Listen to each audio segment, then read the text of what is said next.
Ya, Markus pasal yang kelima. Ya. Markus pasal 5, kita perhatikan di ayat yang sama, ya 35 dan ayat yang ke-36.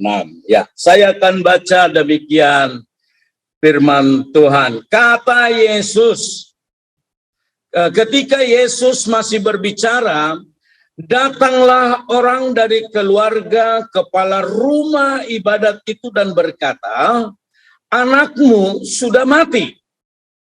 Apa perlunya lagi engkau menyusahkan guru? Tetapi Yesus tidak menghiraukan perkataan mereka dan berkata kepada kepala rumah ibadat, jangan takut, percaya saja. Haleluya. Nah, Bapak Ibu Saudara yang saya kasihi di dalam Tuhan, kalau kita perhatikan keseluruhan ayat dalam perikop ini, maka di sana Bapak Ibu kita melihat ada kepala rumah ibadat dan juga ada seorang ibu yang berpenyakit pendarahan, di mana keadaan itu telah membuat baik kepala rumah ibadat ini dan juga ibu yang berpenyakit pendarahan ini mengalami ketakutan. Karena mereka melihat bahwa kondisi, situasi, keadaan kehidupannya itu semakin merosot dan sangat memprihatinkan. Tetapi Bapak Ibu Saudara yang saya kasihi di dalam Tuhan, kemudian kita melihat di sana baik kepala rumah ibadat dan juga ibu yang berpenyakit pendarahan ini, mereka datang menghampiri Tuhan. Menghampiri Tuhan dengan maksud mereka memohon, dengan maksud mereka berharap, dengan maksud mereka meminta kiranya Tuhan yang penuh rahmat, yang penuh kasih, yang penuh dengan kemurahan, mengulurkan tangan dan menganugerahi mereka dengan berkat ya yang mereka inginkan, yaitu pemulihan. Tetapi Bapak Ibu Saudara yang saya kasihi di dalam Tuhan, sementara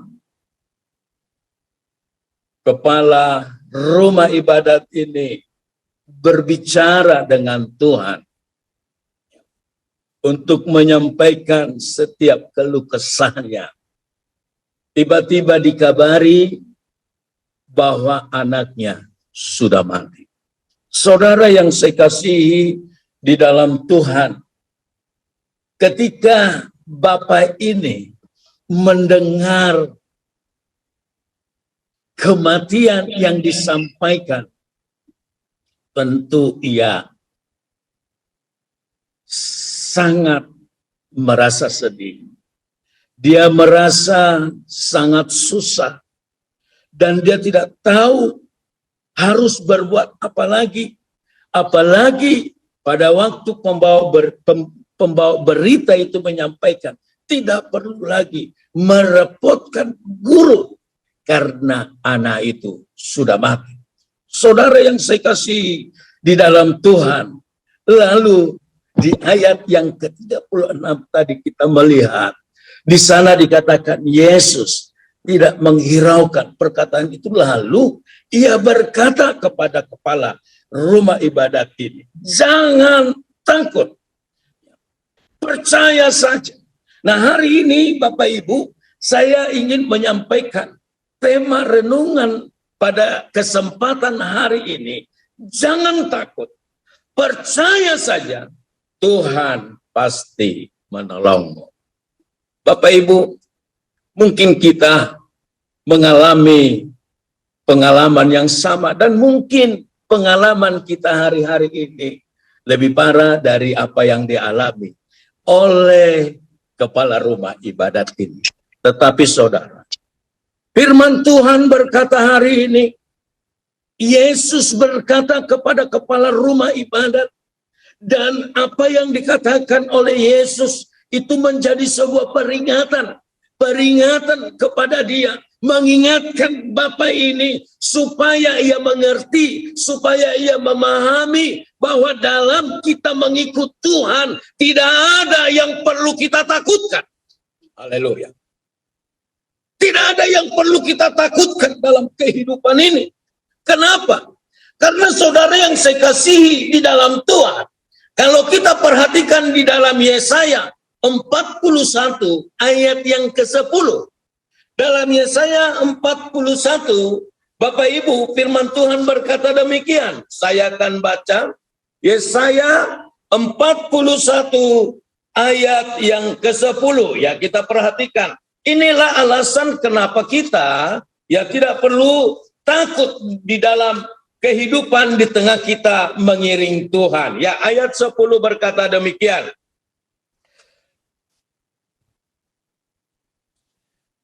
Firman Tuhan berkata demikian, ya. Janganlah takut, sebab aku menyertai engkau. Janganlah bimbang, sebab aku ini Allahmu. Aku akan meneguhkan, bahkan akan menolong engkau. Aku akan memegang engkau dengan tanganku, dengan tangan kananku yang membawa kemenangan. Bapak Ibu, dalam kita mengikut Tuhan, mengiring Tuhan, Yesus berkata, baik di tengah kita sedang bergumul dan menghadapi permasalahan kehidupan, Yesus berkata jangan takut. Kenapa? Karena saudara yang saya kasihi di dalam Tuhan, kita punya Allah. Haleluya. Allah kita, saudara, dikatakan dia adalah Allah yang menyertai kita. Dia adalah Allah yang membimbing. Dia adalah Allah yang meneguhkan. Dan dia adalah Allah yang menolong. Dan Tuhan kita, dia juga Allah yang memegang kita dengan tangannya, tangan kanan yang berkuasa, yang sanggup memberi kepada kita kemenangan. Bapak Ibu, ya, jangan takut. Yesus berkata jangan takut, karena dia adalah Allah kita. Saudara yang saya kasihi di dalam Tuhan. Nah, oleh karenanya, dalam setiap pengiringan kita kepada Tuhan, kita perlu percaya. Haleluya. Percaya. Percaya itu artinya, saudara, bukan saja sekedar kita meyakini, tetapi saudara, kita mengakui dia. Betul. Nah, bagi kita, saudara, tentu memiliki pemahaman yang sama bahwa Tuhan kita adalah Allah yang luar biasa. Allah yang sanggup untuk menolong dan melakukan segalanya. Nah, apa yang kita tahu tentang Tuhan yang berkuasa ini harus kita percaya. Harus betul-betul kita akui, kita terima di dalam kehidupan kita. Dan kalau kita ya, percaya sungguh-sungguh kepada Tuhan, saudara, kalau kita lihat dalam Yohanes 11 ayat yang ke-40 sampai 42, ya, kalau kita perhatikan di sana dalam Injil Yohanes pasal 11 ayat 40 sampai 42, Yesus berkata, saudara, kalau kita percaya, kita akan melihat kemuliaan Tuhan. Haleluya. Kemuliaan Tuhan akan dinyatakan kepada kita.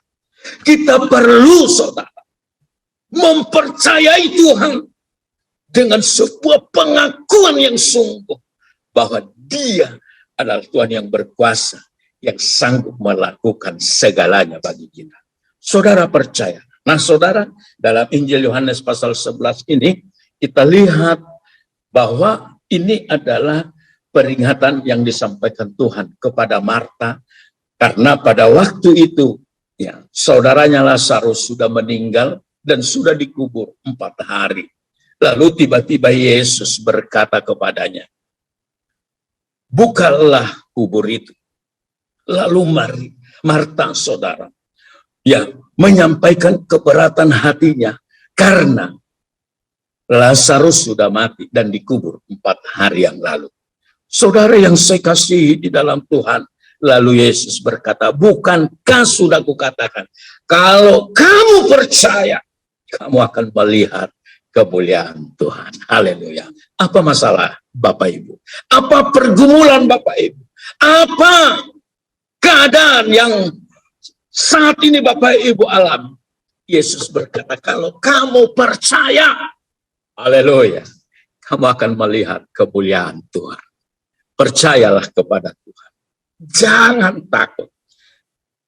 Dia pasti sanggup memberi pertolongan kepada kita. Ayat terakhir kita perhatikan dalam Injil Lukas, Bapak Ibu. Saudara, dalam Injil Lukas pasal yang ke-5, saudara, mulai ayat 1 sampai 11, kalau kita perhatikan di sana, saudara, di mana Petrus bersama dengan teman-teman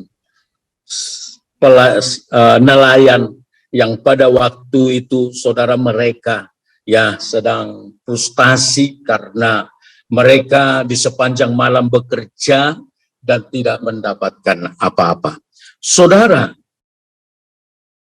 di sana kita melihat bahwa situasi itu membuat ya Petrus dan teman-temannya akan segera mengakhiri segalanya. Kenapa? Karena dia menganggap bahwa ini adalah sebuah pekerjaan yang sia-sia. Ya. Ini adalah bagaikan ya kita menjaring angin, nggak perlu lagi dilanjutkan karena tidak ada yang mereka dapatkan.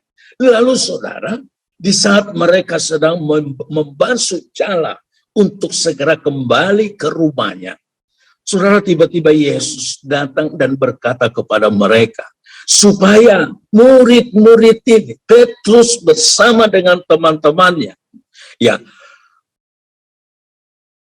masuk ke tempat yang lebih dalam dan menebarkan jala serta menangkap ikan. Saudara yang saya kasihi di dalam Tuhan, ketika Yesus memerintahkan mereka untuk masuk ke tempat yang lebih dalam, menebarkan jala dan menangkap ikan. Saudara, di ayat yang ke-5 bagian A, kita melihat mereka, saudara, seakan, saudara, mereka tidak bisa mentolerir, mereka tidak bisa menerima, mereka tidak bisa memahami apa yang disampaikan oleh Tuhan. Dan mereka tidak tahu harus berbuat apa. Tetapi saudara, perkataan yang disampaikan Tuhan, itu adalah sebuah perkataan motivasi yang mendatangkan kekuatan, yang akan membawa keberuntungan kepada saudara. Dibutuhkan kepercayaan, dibutuhkan keyakinan dan pengakuan yang sulit untuk kita bisa melihat dan mengalami keajaiban itu di dalam hidup kita. Saudara yang saya kasihi di dalam Tuhan, lalu di ayat 5 bagian B, saudara, Petrus berkata, karena engkau yang mengatakan, karena engkau yang berfirman, karena engkau yang berkuasa, yang sanggup melakukan segalanya, menyampaikan pesan ini untuk kami perbuat dan lakukan, maka kami akan kerjakan, kami lakukan, kami percaya. Saudara, di ayat yang ke-6 kita melihat ada mujizat yang Tuhan kerjakan. Benarlah apa yang dikatakan oleh Yesus dalam Yohanes 11 ayat 40 sampai 42. Kalau kita percaya, kita akan melihat kemuliaan Tuhan. Kiranya Bapak Ibu, saudara yang saya kasihi di dalam Tuhan, di tengah pergumulan, perjalanan, pengiringan dan pelayanan kita. Ya, mungkin ada banyak reak-reak yang mendatangkan ketakutan. Ya, ada banyak hal yang ingin saudara mengganggu pandangan, ya, keimanan kita untuk tidak lagi berfokus, berpusat kepada Tuhan. Saudara, hari ini saya ingin mengajak Bapak Ibu supaya kita tetap percaya kepada Tuhan. Percaya kepada Allah. Dia yang sanggup untuk menolong kita. Haleluya.